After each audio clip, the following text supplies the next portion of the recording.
This article deals with the HITECH Act, the changes in HIPAA law in 2010. Physicians and other healthcare providers who utilize electronic health record systems will have to comply with updated HIPAA privacy and security rules as early as 2011 under a proposed rule published by the Health and Human Services Office for Civil Rights on July 14, 2010.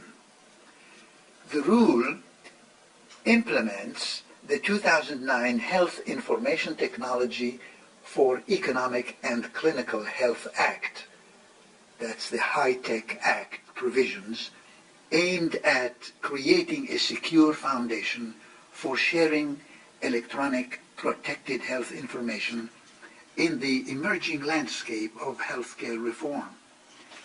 The HITECH Act strengthened and expanded the scope of the HIPAA privacy and security rules, enhanced the HIPAA penalty provisions, provided for HIPAA enforcement by state attorneys general, and established a federal data breach notification law.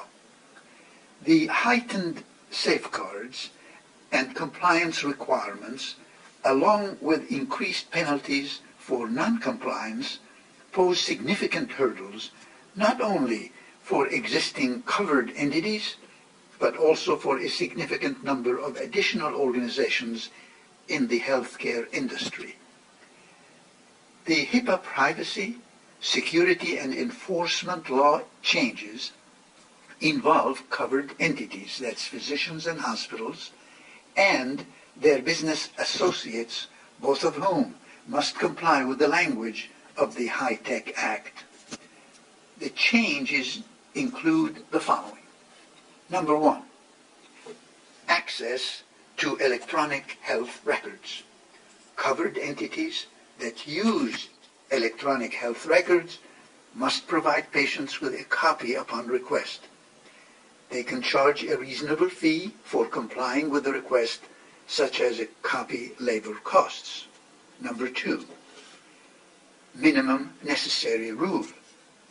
Covered entities are required to use or disclose only the minimum necessary amount of protected health information required to complete a covered function. That is, use a limited data set or the least amount of protected health information necessary to accomplish the intended purpose. Number three, business associate agreements.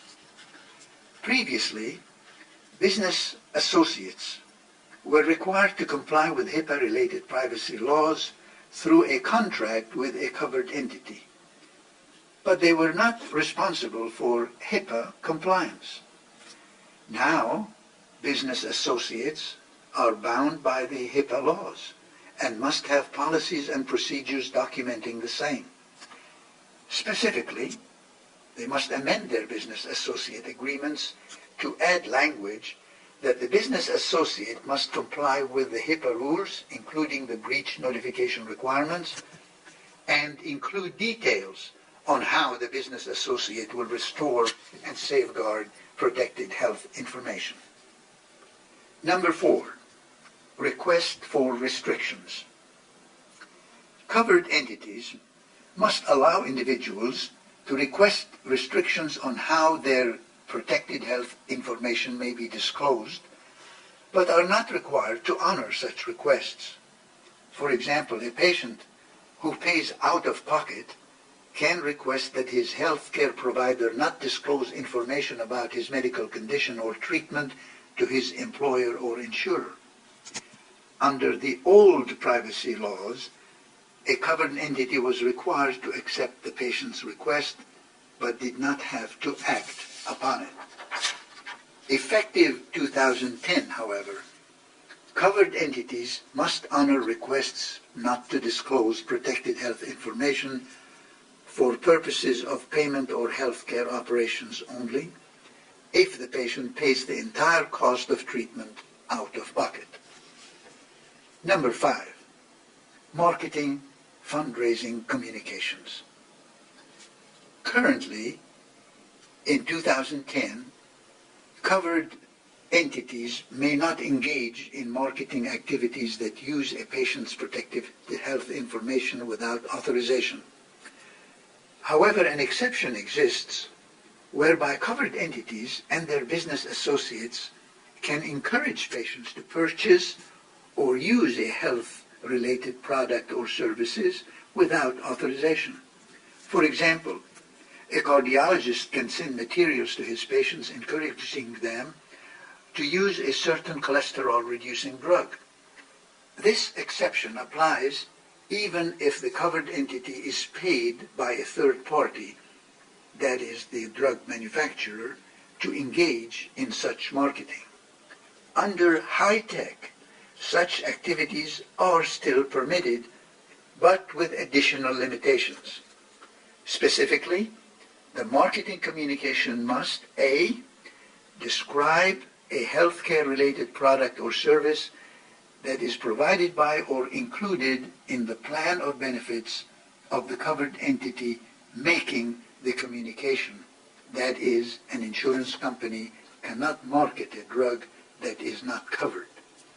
B, relate to the treatment of the individual. And C, relate either to the case management or care coordination for the individual or to the recommendation of alternate treatments or providers. Additionally, covered entities can continue to receive payments in exchange for these communications, but the communications must relate to a drug that the patient is currently prescribed, and the payment must be reasonable.